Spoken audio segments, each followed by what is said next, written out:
I'm in the George Hotel, a stone's throw away from the railway station, and in 1988, Karlheinz Stockhausen stayed here, in the bridal suite that had recently been redecorated for Princess Anne, with Katinka Pasveer and Suzanne Stevens, his partners who travel with him everywhere. Because music making for the Stockhausens was a family business. He was a composer so famous he'd appeared on the cover of the Beatles Sergeant Pepper album, and strangely, most people had something to say about his music, though very few of them had heard any. And here he was, coming to Huddersfield, the West Riding town known for its stirring performances of the Messiah. An inkling of what everyone was in for was hinted at in the festival's 10th anniversary programme, when Stockhausen wrote that his music would open the mind for the future of musical space journeys. So, are you sitting tight? Let's go back to Huddersfield in 1988, when beer was less than £1 a pint. And during a rehearsal, a lump of plaster fell from the ceiling of the town hall and narrowly missed killing Stockhausen. This is music for Space Invaders, where you might have had to suspend your disbelief and you'd probably feel out of your comfort zone, but then whoever said space travel was easy? Trust me, I'm a Yorkshireman.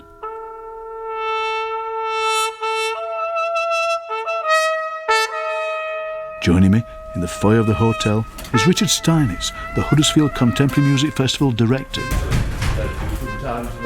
who told Stockhausen to bring his earplugs if he didn't want the trains to keep him awake at night.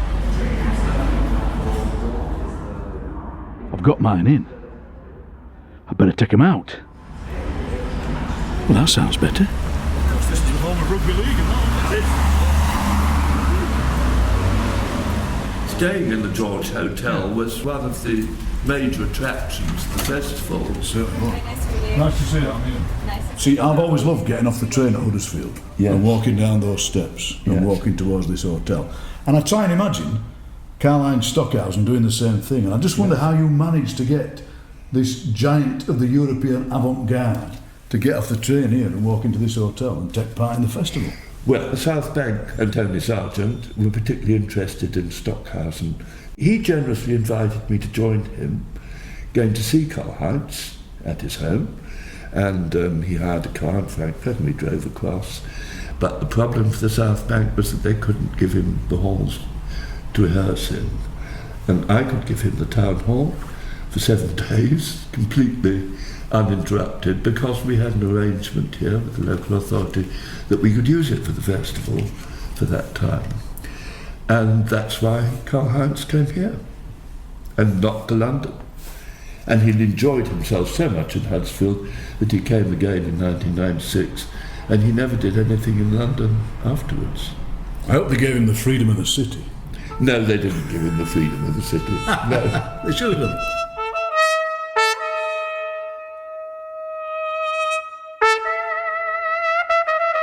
Joining Richard and me on this journey is composer, broadcaster and festival devotee Robert Worby.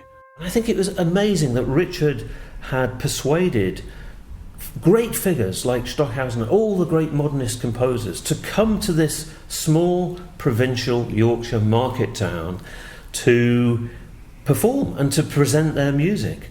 And Stockhausen's first visit in '88, his music had been performed here before, of course, but to have him here was incredibly significant. That would fit in with somewhere like Huddersfield, which has always been about making things. He invented many new ways of composing.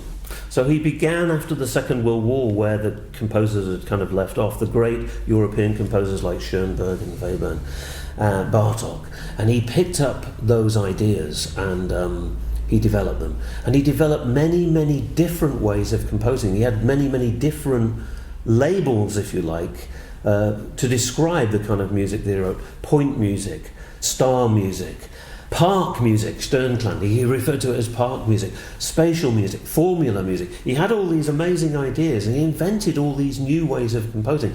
More ways of composing in just a few decades than in the hundreds of years prior to his existence. Absolutely incredible. In a way, he was a kind of household name. The Beatles' White Album, Revolution No. 9, the most widely distributed avant garde artifact of all time, completely influenced by Stockhausen's Hymnen from 1967. So they knew that Stockhausen had had a great influence on popular music. The chief reason Stockhausen was lured to Huddersfield in November 1988 was the promise of a venue large enough to stage Sternklang, or star sound, and sufficient rehearsal time to pull it off. It was written in 1971, and its premiere in a Berlin park hadn't been a success because it was overcast and they couldn't read the stars. It took another 17 years to make it to our shores, and the council sports hall was to be converted for the occasion into a Bavarian beer garden, complete with Christmas trees and artificial turf.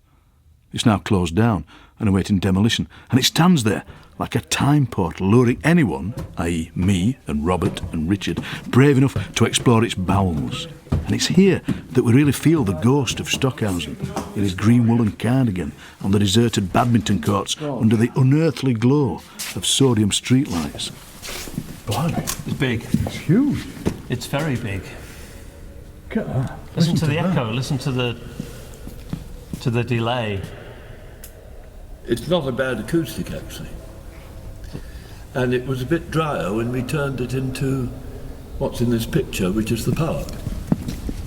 It is an amazing space, isn't it? We're stood in the middle now, and you're surrounded by emptiness and potential, it seems to me. Actually, what you can hear are individual reflections of the sound. You hear echoes.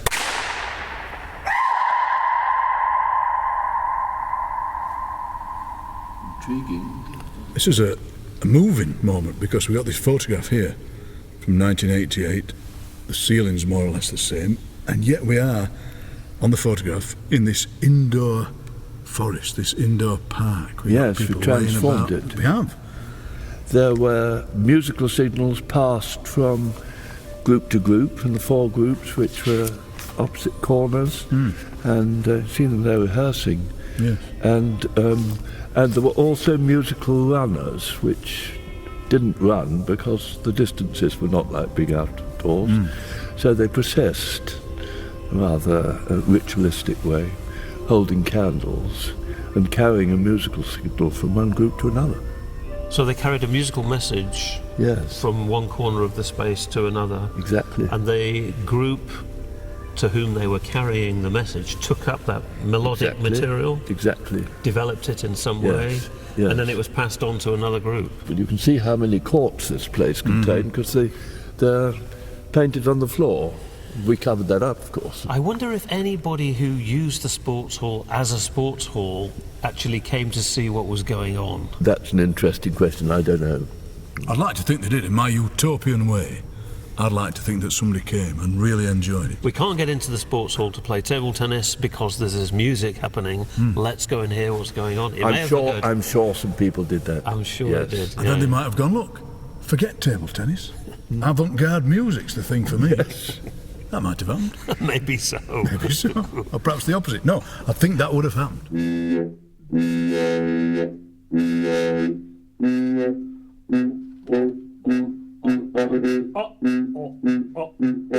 So being in this void, which is what it is, it's got 8 tennis courts in it, it's massive.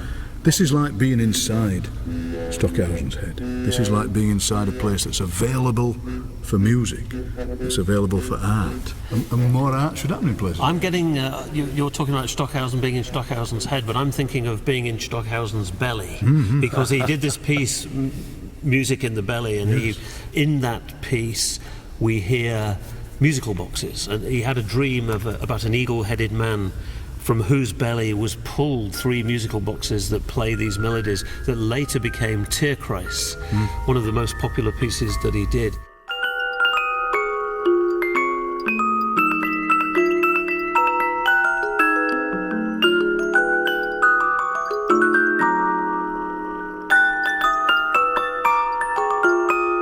So maybe this is the start of it all. Sternklang, this interest in outer space, signs of the zodiac, star constellations. He wrote a large-scale theatre piece called Sirius in 1975, which then morphed into the opera cycle Licht. So there was this great fascination with outer space and inner space, cosmological inner space as well. That's where we seem to be, in some kind of inner space, aren't we? We're in Absolutely. Inner space. The space is enclosed, this space. The advantage of this space, which is not replicated in too many others, is that it's got no fixed furniture. That's true. So you can turn it into what you like. I always love the way, Richard, that you interrupt our cosmological discussions with a very practical thing. That's why you were such a great director of this festival. Because Robert and I would have a great idea. We said, look, why don't we have a piece that involves 5 live waterfalls and an ibex? And you'll say, we'll never get that in the upstairs room of the Zetland Hotel. Yes. Well, I share the inner mysticism as well, but as a festival director you have to be practical.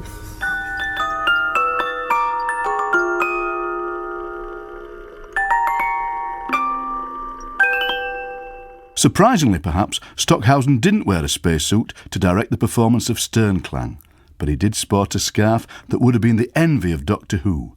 And as technical manager of the festival, Steve Taylor remembers, the maestro wasn't the only person to sport unusual clothing.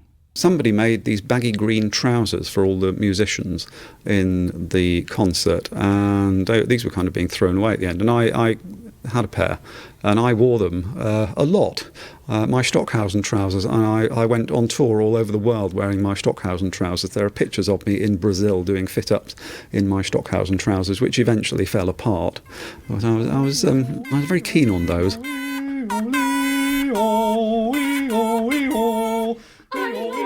Key to the UK premiere of Sternklang was the gifted performer and conductor Peter Britton, who played in the first performance in Berlin with the group Intermodulation. Peter was asked by Stockhausen to coordinate the student ensembles enlisted to participate in the musical ritual. He was a senior lecturer at the Cambridgeshire College at the time. It always was and still is a piece that was never possible to realise ideally. It's elusive. There's so many technical things to conquer. I know he called it sacred music, didn't he? He said that it was intended as a preparation for beings from other stars and for the day of their arrival. And if these men arrive someday, we'll perform Sternklang to show that we're informed about their homeland. And that has been troubling to certain people, hasn't it? Mainly because I could see that was what critics and unsympathetic musicians would seize hold of and say the man is nuts.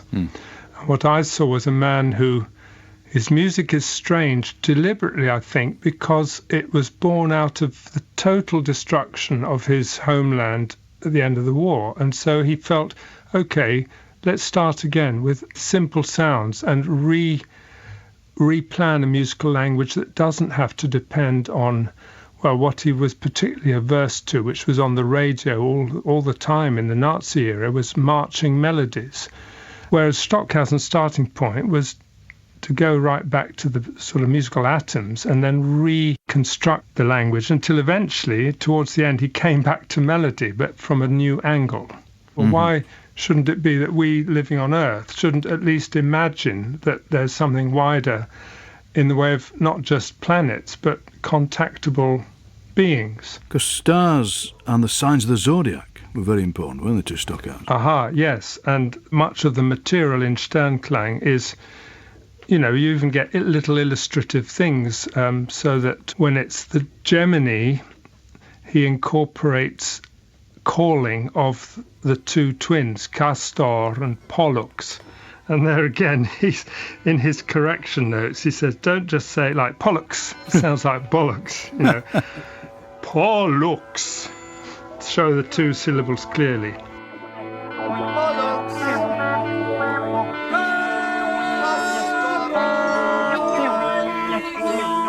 And didn't he give you a music box with the melody to your own star sign? He gave one to my daughter, in fact, when she was born, and it's her star sign, Cancer. I've got it here to show it's not just a CD. I'll wind it up. Oh, yes. And here's the little tune.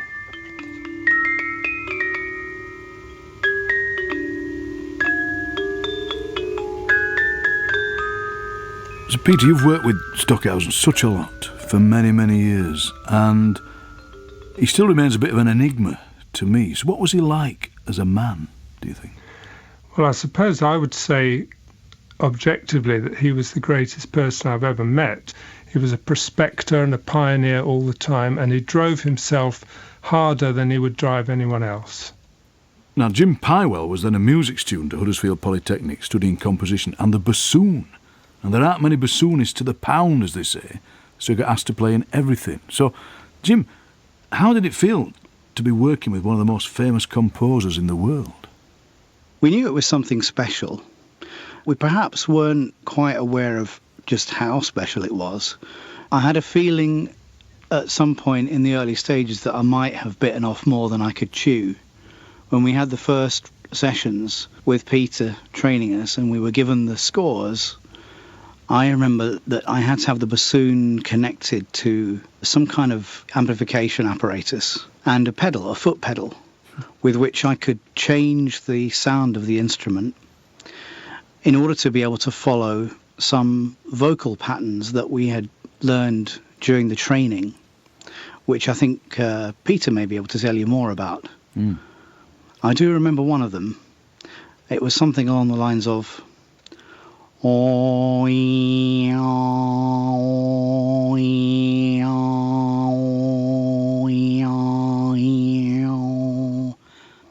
I had to try and replicate that using movements of my foot on the foot pedal, changing the sound of the bassoon. It was a wah-wah pedal like guitarists use.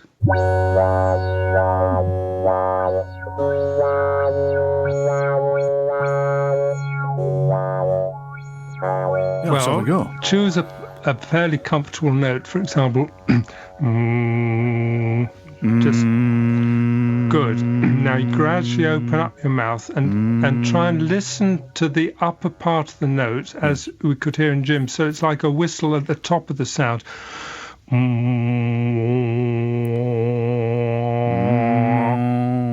There you go. Open a bit, go towards E.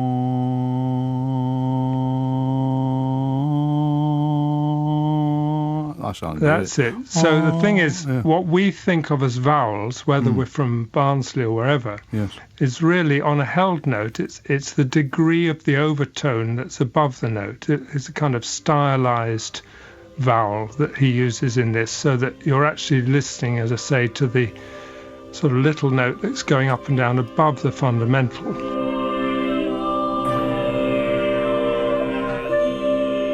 What was it like meeting him? Was there a sense of awe? Were you scared of him? Were you excited when you saw him? I think it was a mixture of fear, excitement, hope that you might get to actually speak to him personally. There was definitely a sense of the superstar around him. He had a kind of aura. I do remember some people went before the performance and smoked some joints before they came to listen, and they reported afterwards that that was the best thing they could have done to experience the performance. Didn't you then bump into Stockhausen and Richard Steinitz in the curry house? Sherry Punjab was a favourite with the students, and we had gone in and started ordering and started eating, started drinking, and there was Stockhausen in the next cubicle. So we can't quite claim that we went for a curry with Stockhausen, but yeah, it was amazing.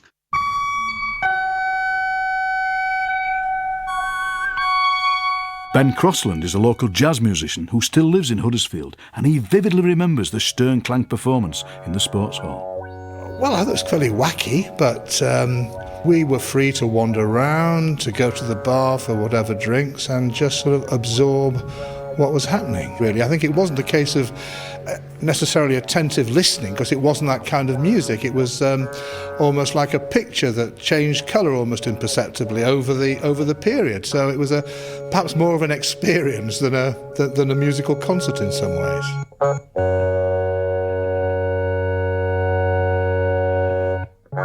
The other major venue for the Stockhausen at 60 concerts was Huddersfield Town Hall. Designed in the classical style by John Abbey in the 1870s, it's one of the most impressive concert halls in the north of England, and it certainly left a big impression on Stockhausen. Gosh.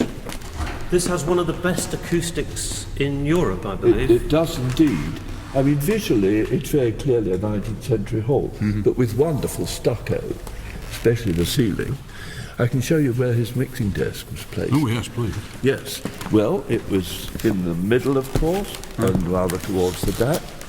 And I would say that it was just about here. And on the Monday, I was working hard on the festival, and I was suddenly told that a ceiling boss had fallen from where the BBC had hung their microphones, from up here, and landed on his mixing desk about 6 inches away from where he was standing operating the sliders. And so I came straight up to the town hall, fairly nervous of what I was going to find. Well, he'd been very cross, but he'd simmered down and was pleased that he was still alive.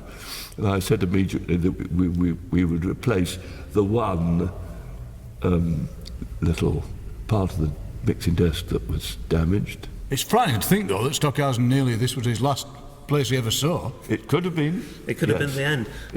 I remember coming into this hall in 1989, the year after. The caretaker said to me, he said, we had that Stockhausen here last year, you know. He were absolute bloody rubbish.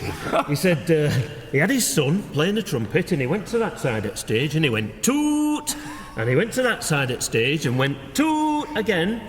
It was just rubbish. We do the Messiah here, you know. Every year they're queuing round the block. And he rode up.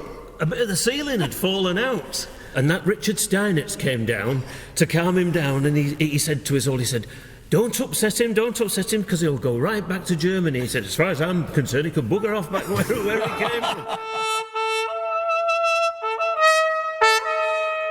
And although Stockhausen loved it, you can't help but think that there's some kind of rubbing up against each other of things happening here, that somehow there's tradition meeting modernity, and that people still say, well, Huddersfield, the Huddersfield Contemporary Music Festival, as though those 4 words were strange because it was in Huddersfield.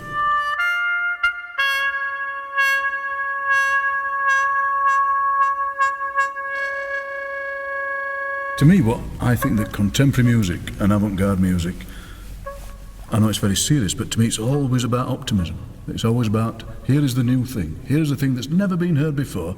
If you'll just step into this room with me, you might not like it, but here it is. That's what I love about Huddersfield. Yes, you're quite right.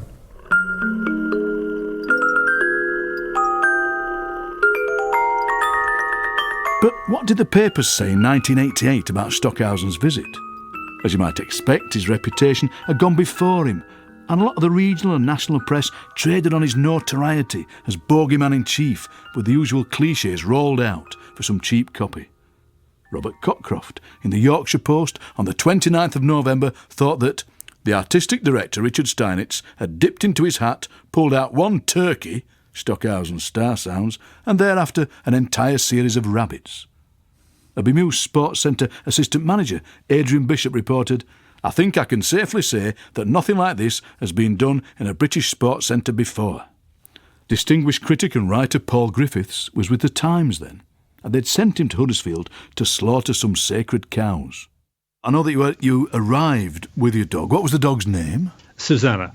I know that Gerald Larner in The Guardian thought that this was the one inspiration of the evening. You were riding with your dog. I'd asked Richard ahead of time, since this was notionally an outdoor event, even though it was taking place indoors, and therefore could the dog come along? And Richard very kindly said, yes, of course she could, and even gave her a ticket. And I turned up at the door, and the person at the door said, no dog. So I said, well, she has a ticket from the director of the festival, which she indeed had, so she was allowed in.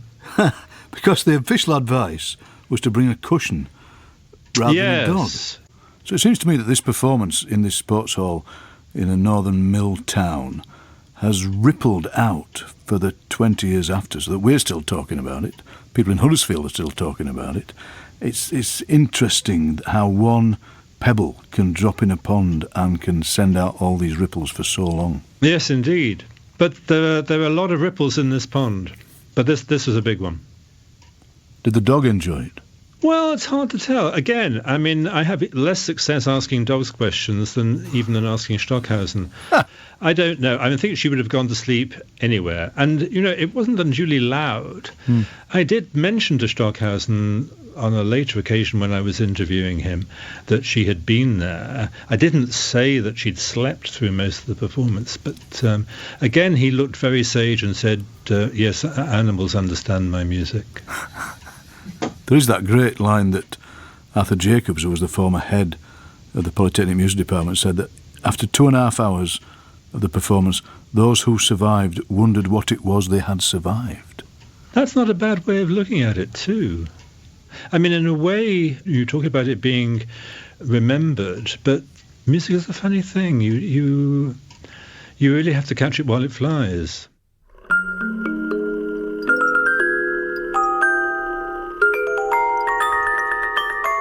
I just wish I'd been there in Huddersfield in November 1988. And isn't that just the point? Would I be talking about this now if he'd given the UK premiere of Sternklang at the South Bank in London instead? I don't think I would. Huddersfield is the point here. And you kind of get the feeling that if people from outer space had landed in Huddersfield that night, they wouldn't have raised an eyebrow or would have left to go about their intergalactic business. After all, as Keith says in his letter, published at the time in the Yorkshire Post, it's not often we in the north get a chance to see the shows those in the south take for granted. Yeah, I think I'll raise a glass to that and enjoy my tikka marsala, because for me, that's the thing about Stockhausen's music. It's a bit like a curry. Once you've tried it once, what you used to think you liked seems a bit flat, a bit tasteless, if you like.